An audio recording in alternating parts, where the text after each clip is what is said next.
no? Freeze! I'll shoot!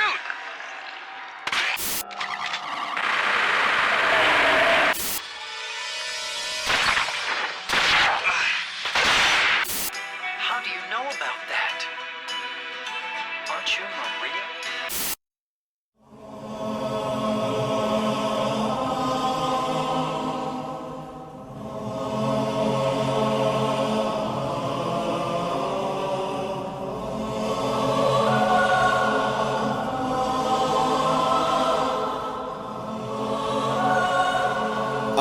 The art of necromancy.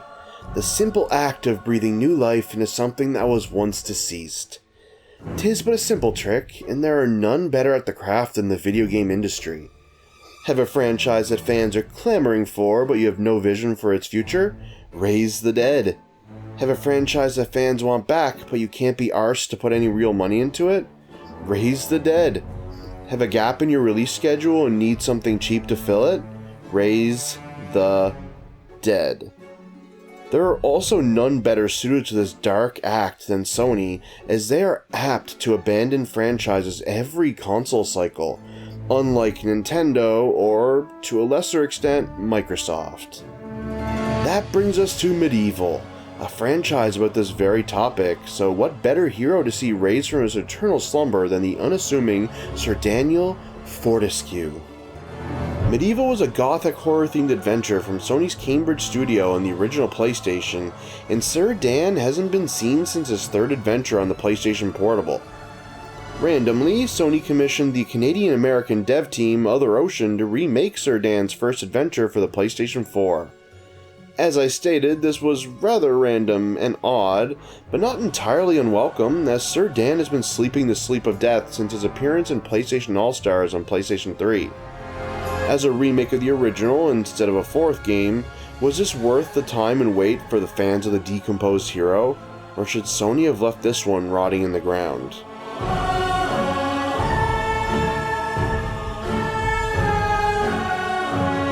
MediEvil stars, as mentioned, the completely decomposed, bumbling hero Sir Daniel Fortescue, roused from his heroic slumber to find his arch nemesis Zarek is back being evil across all of Gallowmere. That, and he's actually a bumbling moron who died instantly during the big assault on Zarek, meaning it's up to Dan to save the day and prove he really is a hero. That's pretty much it. Zarek cursed the entirety of Gallowmere and turned everything evil, so Dan has to stop him. The characters you meet are all fun and cartoony, as is the world. It's almost like a Tim Burton video game, which is fairly awesome. Of course, this was the PlayStation 1 era, and this is a remake, so it's been left intact. As simple as it is, it has remained charming all the same.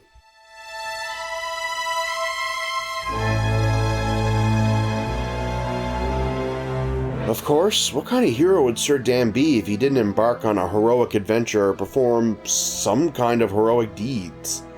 Your journey through Gallowmere will see you venture deep into enemy territory via various levels accessed via a very confusingly laid out world map. Once you are in said levels, you will progress to the end, find rune stones to open doors, find chests and money to bolster your arsenal and wallet, and slay any undead/evil foe that crosses your path. Sir Dan has at his disposal an army's worth of weaponry, found in chests or earned at the end of a level, and each one has a different purpose, encouraging you to keep at least one of each on hand. The weapons you'll find include Dan's trusty sword, Dan's not-so-trusty arm, throwing daggers, clubs, and more, and you also get shields that allow you to block some attacks. Weapons such as the club and throwing daggers have durability or ammo, as do the shields, so you'll want to use them sparingly, giving the player a sense of resource management. Thankfully, it's not too bad, as you do unlock things to make this a tad easier, and ammo can always be purchased with your fat stacks of gold that Sir Dan is ever eager to gobble up. Sadly, combat is not that deep or even developed well, being outclassed early by similar games on Nintendo's N64, causing you to mash your face into enemies more than properly fight them.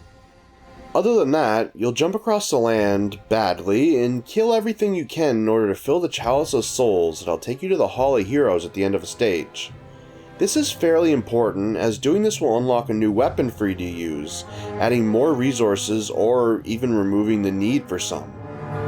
It can be tricky to do this, but it is worth it.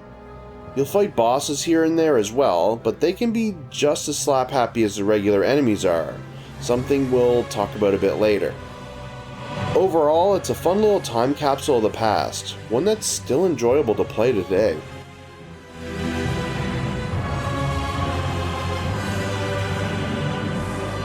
MediEvil is a remake of a PlayStation 1 game. Saying that doesn't mean anything, as it still looks great as a budget PlayStation 4 game, which it was. The textures, lighting, and environments are all attractive, the designs look great revamped, and the game world still carries with it that signature charm. The level design hasn't been changed at all, but it holds up, making for a fun dead trip through the horrible land of Galamir.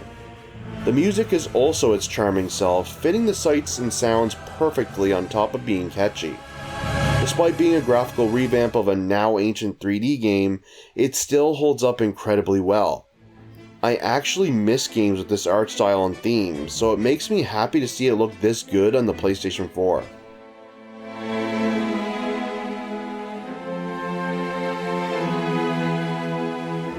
It wouldn't be a PlayStation 1 game without some kind of mess that almost makes the game a shitty experience, and MediEvil is not without at least one thing. Sadly, that one thing is combat. It's just not good, it's borderline bad. There are two strategies: swinging in and away from enemies in a hit and run style, and planting your ass in place and face fucking the enemy. You'll get more and more life potions that act as health bars as you progress, so after a certain point, I just decided to do a little face pounding, standing in place until one of us was dead, praying to Kaz Hirai that it was them and not me. Now, it's not a gigantic issue, as the game is fairly easy outside of a few levels, but it is a little silly. If the game was any harder, this aspect would break the game.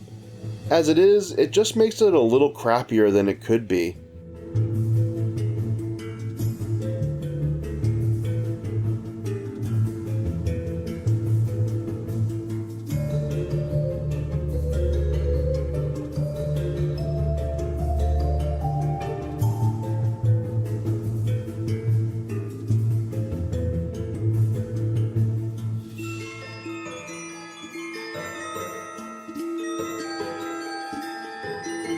Having MediEvil back, even for this one fleeting moment, just makes me miss this era of gaming more.